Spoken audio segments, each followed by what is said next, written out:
I first became interested in the role of fat in our diet and fatness and evolution when I noticed when I was delivering babies that human babies at term, if they go all the way to the time when they're supposed to be born, they're very plump, they're very fat, their body gets quite fat.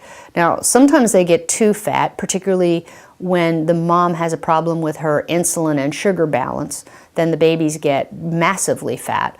But in general, human beings have fat babies. And when I was in high school, I worked at a primate house, so I took care of baby primates, baboons, monkeys, gorillas, chimpanzees, and their babies are very, very skinny. And I was just comparing them to them. But what I realized over time after doing a little bit of research is that human babies are much, much fatter than any other babies in the animal kingdom.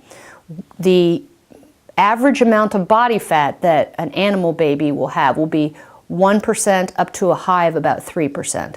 A full-term human baby has 14 to 15% body fat. So they're really, really fat.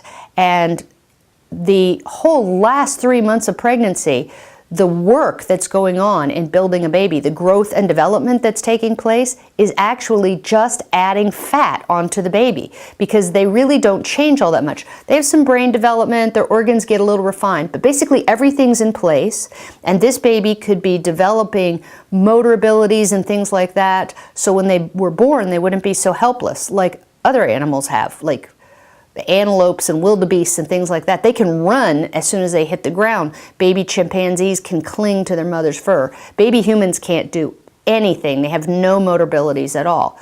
So what's going on instead of this important function that would be crucial for survival? Well, what nature did was put in brain development instead. And the reason that the babies have fat is that that fat cushion is to protect the massive brain growth that still needs to occur even after the baby is born. So the main work of a human baby is to grow a brain. And because a full-size human brain would never fit through the upright postured pelvis of a human, we had two of these things happen at the same time. So we have upright posture, we walk on 2 feet naturally. That gives us a smaller pelvic diameter, but we have a bigger brain. So the babies are born fetal and they still have a lot of brain growth left to do, and the insurance for that is to be born very, very fat.